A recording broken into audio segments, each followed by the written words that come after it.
So we'll understand a little bit about functions in Python.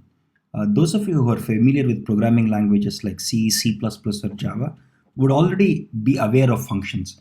Python functions have a slightly different syntax, but for all logical purposes, they behave very much like a C, C++, or Java functions. Of course, there are some subtle differences.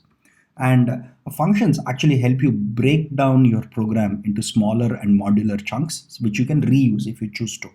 So functions is a very good programming habit. If there is any snippet of code, if there is any snippet of code that you have to reuse multiple times in your program, it's better to put it into a function and call the function. That makes your code more reusable and more manageable, right? So now let's understand the syntax of functions in Python, right? So all functions are defined with a keyword def, right? Then you have the function name. Whatever parameters you want to pass are in parentheses, and there is this colon at the end, right? When you have this colon, it means everything from here now is the definition of the function. Now look at because we don't have curly braces like in C, C++, or Java, everything is done with indentation. So as soon as you have indentation, so after your colon, everything that is indented is part of your function body, or is part of your function, the code within your function, right? So return statements are optional. Just like your return statement in C, C++, Java, we have return statements in Python also. They are optional. So instead of going through theory, let's go through some simple examples to understand. So imagine if I have a function like this. Okay, so let's take a simple example. I'm using the def keyword here. My name of the function is print_name. I'm passing a variable called name and the semicolon here. If you notice, all these lines are indented. So this indentation shows that this whole thing is the body of my function, right? The first three lines, the first three lines that you notice here, which are enclosed in triple quotes, is called the doc string. This is called the doc string. Docstring basically literally tells us about what the function does. So writing docstrings is a good programming practice. It's a very good programming practice that I strongly recommend each of you to follow. Now, when we have this thing in, when we have docstrings, it's very easy for us to understand what the function does. I don't have to go through and read the whole code of the function. So this function literally what it does is written as a string. Anything in triple quotes is a string, right? So it says this function prints the name, right? And what I'm doing here, I'm just printing hello and concatenating with name, and I'm just printing it, right? Now this is how I define a function. Remember, this function has no return statement, right? Now since it doesn't have a return statement, now when I call print_name and give a name, Satish, who's one of our engineers here, when I just say this, what it'll do is it'll just go here. So as soon as I call this function, it literally goes here and starts executing line by line.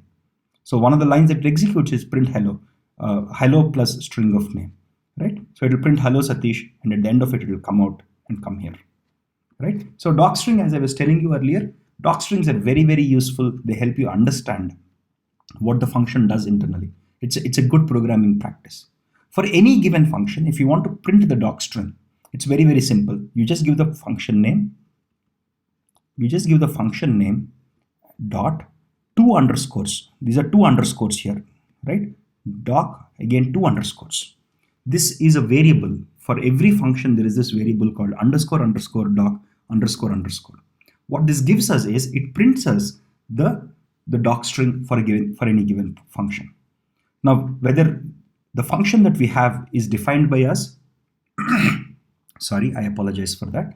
So whether the function we have is written by us or by someone else, for any given function, I can easily get the docstring by just saying function name dot __doc, right? So for our since print name was defined by us, when I just say this, what I get here is this function prints the name, which is exactly the docstring that we gave when we defined the function, right? This is the docstring that I gave when I defined the function, isn't it? So it's a very, very simple way for other users of our functions to understand what's happening. So return statements basically returns as a value. So let me explain you I think it's better to follow through an example.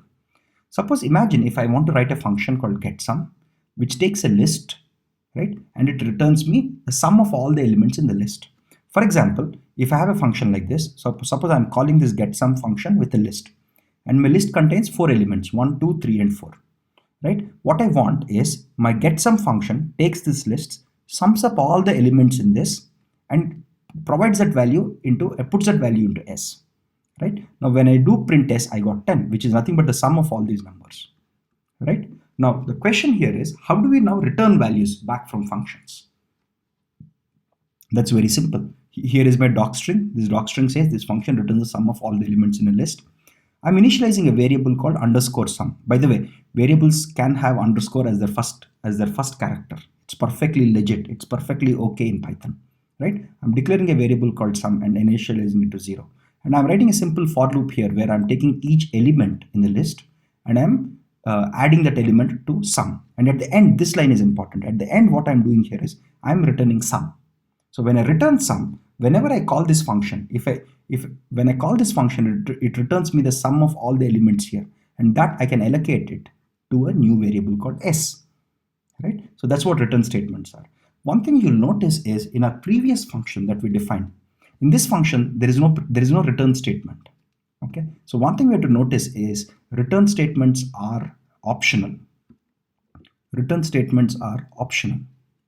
So return statements are optional. When you do not return anything explicitly, Python returns a none object.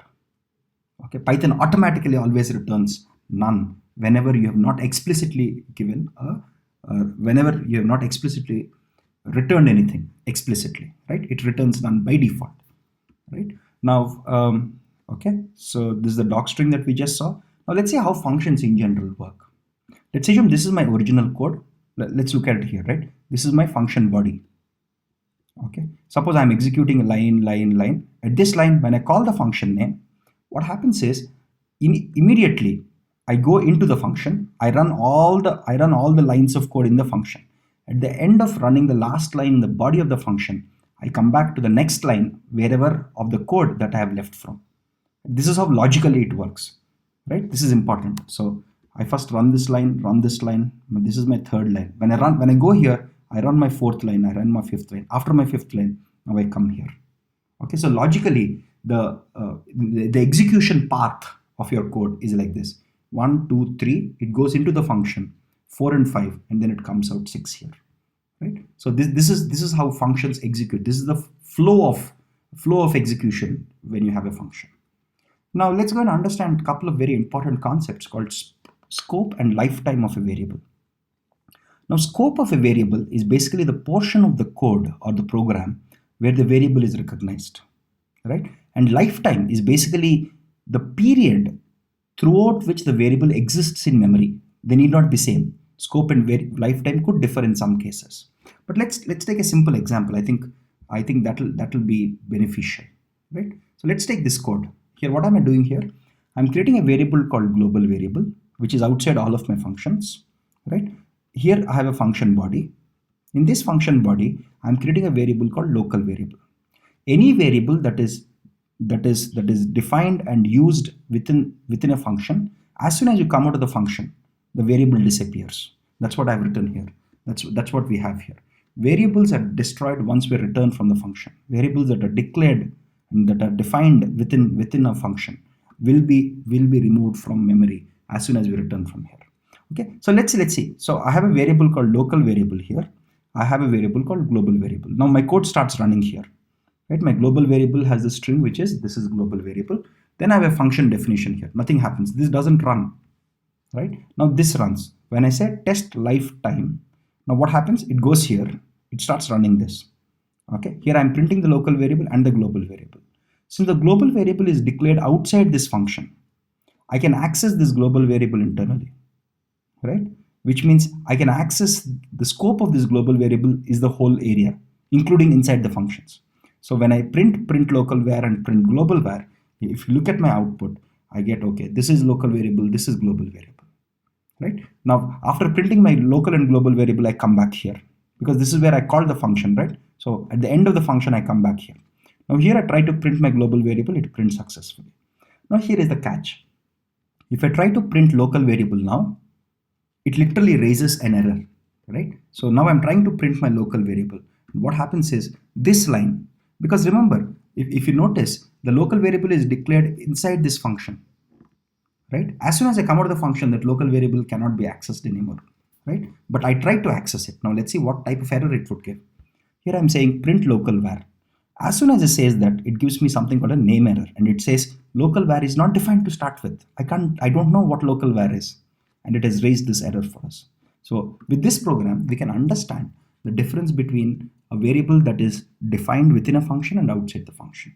This, of course, the idea of scope and lifetime of variables is much more intricate. It's very programming specific, but this example gives you a high level overview of what scope and lifetime of variables, of local variables and global variables are. Okay, now let's write a very, very simple program here. I just wanted to take a small simple program like your undergraduate first year days, where we're trying to find the highest common factor of two numbers.